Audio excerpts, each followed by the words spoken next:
Hello everyone नमस्कार समस्त को मु कौशिक आपण मानू कौशिक टीवी चैनल को स्वागत जनाऊँगी। विशेषकर ग्रामर आरंभ कर विदेश पर्यंत केते गुड़िए गुरुत्वपूर्ण खबर उपरे आलोचना करिबा। आज हूँ जुलाई 18 तारिख। आज प्रथम खबर होची गुंडीचा द्वारे 3 रथ।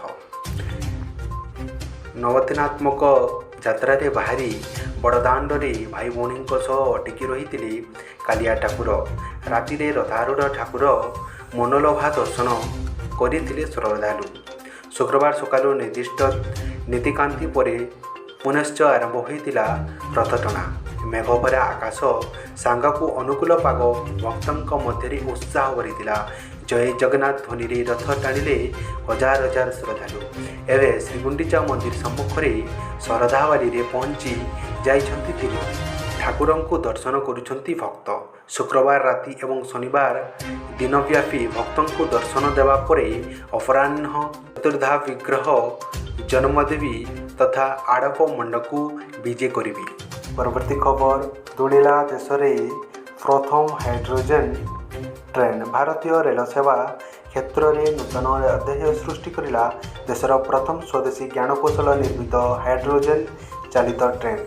हरियाणार जिंद सोनीपत रेलपथ आज यही ट्रेन परीक्षामूलक प्रचलन आरंभ होईछि। देशर प्रधानमंत्री नरेंद्र मोदी आज यार शुभारंभ करिसंती। परवर्ती खबर रेल सेवा क्षेत्र में आउ एक खबर रही। प्रधानमंत्री नरेंद्र मोदी आज पंजाब जलंधर में देशर विभिन्न प्रांतरू 75टी पुनः विकास रेल स्टेशन उद्घाटन करिसेंती। जोंथिरे रही ओडिशार 60टी rail station. Amrit Bharat station योजना अंतर्गत यही स्टेशन गुड़ी देश समर्पित कराଯାଇଛି। ओडिशार स्टेशन गुड़िकर नाम होउछि बलांगीर, बरपाली, पारलाखेमुंडी, तालचेर, केसिंगा, बारीपदा एवं विमलगढ़। भविष्य को दृष्टि रखी 109 कोटी टंका यही स्टेशन गुड़िक नवीकरण करा जाइछि। स्थानीय संस्कृति एवं स्थापत्य कड़ा छवि एथिरे देखिबाकू मिली। परवर्ती खबर आज उत्तर ओडिशा पश्चिम ओडिशा रे भारी वर्षा हेबो। सुंदरगढ़, बरगढ़, केन्दुझर, मयूरभंज, नुआपड़ा, बलांगीर विस्तृत अंचल में वर्षा हो पारे, किंतु उपकूल ओडिशा दक्षिण ओडिशा वर्षा कमिबो। पाणीपाग विभाग एभली आकलन करिछि। झारखंड और उत्तर ओडिशा उपरे थिबा स्पष्ट चिन्हित लघुचाप आज दुर्बल होई लघुचाप को खसीछि। आसंता 24 घंटा यह आहुरी दुर्बल हेबो। वर्षा विस्तृति भी कमिबो। केवल पश्चिम और उत्तर ओडिशा किछि स्थान अधिक वर्षा हो पारे। गत 48 घंटा धरी चलीथिबा तुहाकू तुहा वर्षा प्रभाव में सापुआ नदीर बन्या स्थिति सृष्टि होईछि।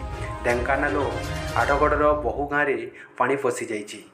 परवर्ती खबर 32 जन मेधावी छात्र छात्री को प्रदान कर 61टी स्वर्ण पदक। एने सूचना प्रदान करिसंती एम्स भुवनेश्वर कार्यनिर्वाही निर्देशक और सीईओ डॉक्टर आशुतोष विश्वास।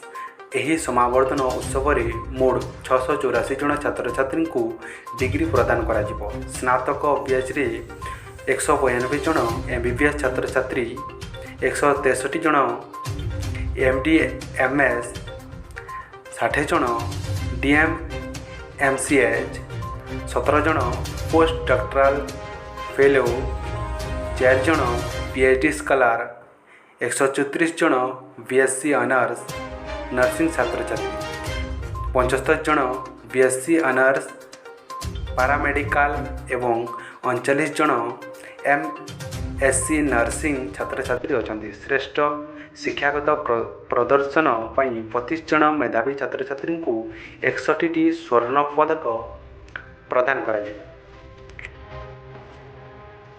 परवर्ती खबर ओडिशा रे प्रबल वर्षा जोगुं भांगी गला खाली होई गला ब्रिज।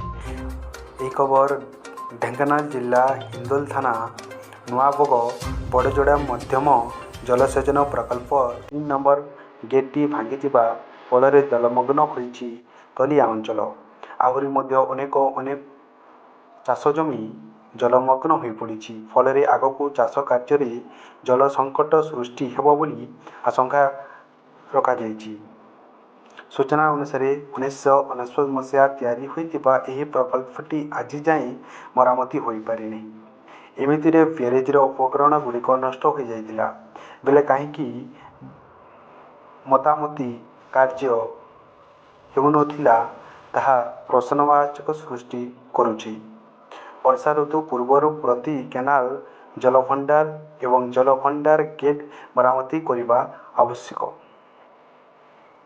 ପରବର୍ତ୍ତୀ ଖବର ଐତିହାସିକ ଲର୍ଡସରେ ସନ୍ନ୍ୟାସ ନେବେ ରୋହିତ। 2027 ଦିନିକିଆ ବିଶ୍ୱକପକୁ ଦୃଷ୍ଟିରେ ରଖି ବିସିସିଆଇ ଓ ଟିମ୍ ଇଣ୍ଡିଆ ଭବିଷ୍ୟତ ଯୋଜନା ପ୍ରସ୍ତୁତ କରୁଥିବା ବେଳେ ରୋହିତଙ୍କୁ ନେଇ ଏହି ଆଲୋଚନା ବଢ଼ିଛି। 2027 ବିଶ୍ୱକପ ସମୟରେ ରୋହିତଙ୍କ ବୟସ 40 ବର୍ଷରୁ ଅଧିକ ହୋଇଯିବ। ତାଙ୍କ ପ୍ରଦର୍ଶନ ଭଲ ଥିଲେ ମଧ୍ୟ ଯୁବ ଓପନର ଯଶସ୍ୱୀ ଜୟସ୍ୱାଲ ଦୀର୍ଘ ଦିନ ଧରି ସୁଯୋଗକୁ ଅପେକ୍ଷା କରୁଥିବା ଚୟନକର୍ତ୍ତା। ଏପରି ସ୍ଥିତିରେ ଜୁଲାଇ 19 ଲର୍ଡସରେ ହେବାକୁ ଥିବା ଭାରତ ଇଂଲଣ୍ଡ ତୃତୀୟ ଦିନିକିଆ ମ୍ୟାଚ୍ ରୋହିତଙ୍କ ଶେଷ ଓଡିଆଇ ହୋଇପାରେ ବୋଲି ଅନେକ ଗଣମାଧ୍ୟମ ଖବର ପ୍ରକାଶ କରିପାରିଛି। ପରବର୍ତ୍ତୀ ଖବର ଆମେରିକା ଓ ଇରାନ ପରସ୍ପର ଉପରେ ଭୟଙ୍କର ଆକ୍ରମଣ କରିଛନ୍ତି। ଆମେରିକା ଗୁରୁବାର ରାତିରେ ଇରାନ 5ଟି ସେତୁ, ଗୋଟିଏ ରେଳ ଷ୍ଟେସନ ଓ ବିମାନ ବନ୍ଦର ଉପରେ ତୀବ୍ର ଆକ୍ରମଣ କରିଛି, ଯେଉଁଥିରେ ତେହେରାନ 7 ଜଣ ନାଗରିକଙ୍କ ମୃତ୍ୟୁ ହୋଇଛି।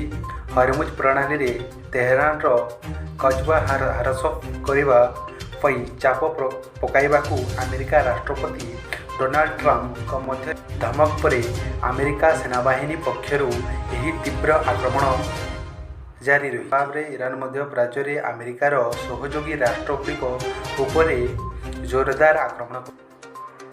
ନୂତନ କ୍ଷେପଣାସ୍ତ୍ର ଆକ୍ରମଣ କରିବା ସହିତ ଆହୁରି ଜୋରଦାର ଆକ୍ରମଣ କରିବ ବୋଲି ଚେତାବନୀ ଦେଇଛି। ତେହେରାନ ପଡ଼ୋଶୀ ଦେଶଗୁଡ଼ିକ ଥିବା ଆମେରିକୀୟ ସାମରିକ ଘାଟିଗୁଡ଼ିକୁ ଟାର୍ଗେଟ କରି କ୍ଷେପଣାସ୍ତ୍ର ଏବଂ ଡ୍ରୋନ୍ ନିକ୍ଷେପ କରିଛି। ତେହେରାନ ଟାର୍ଗେଟରେ ଜୋର୍ଡାନରେ ନିକଟରେ ସମ୍ପ୍ରସାରିତ ଏକ ବାୟୁସେନା ଘାଟି ମଧ୍ୟ ସାମିଲ ରହିଛି। ଇରାନର ଘନ ଘନ କ୍ଷେପଣାସ୍ତ୍ର ଆକ୍ରମଣ ଯୋଗୁଁ କତର ଏହା ସାଧାରଣ ଲୋକଙ୍କୁ ସୁରକ୍ଷିତ ସ୍ଥାନ ଆଶ୍ରୟ ନେବାକୁ ପରାମର୍ଶ ଦେଇଛି। ପରବର୍ତ୍ତୀ ଖବର ଦିଲ୍ଲୀ ପୋଲିସ ଶନିବାର ସକାଳେ ଯନ୍ତର ମନ୍ତର ଗତ 20 ଦିନ ହେବ ଅନଶନରେ ବସିଥିବା ସାମାଜିକ କର୍ମୀ ସୋନ ୱାଙ୍ଗଚୁକଙ୍କୁ ନିଜ ସହ ନେଇଯାଇଛି। ପୋଲିସ ସୂଚନା ଦେଇଛି ଯେ ସୋନ ୱାଙ୍ଗଚୁକଙ୍କ ବିଗୁଡୁଥିବା ସ୍ୱାସ୍ଥ୍ୟ ଅବସ୍ଥାକୁ ଦୃଷ୍ଟିରେ ରଖି ତାଙ୍କୁ ଆବଶ୍ୟକ ଚିକିତ୍ସା ସେବା ଯୋଗାଇ ଦେବା ପାଇଁ।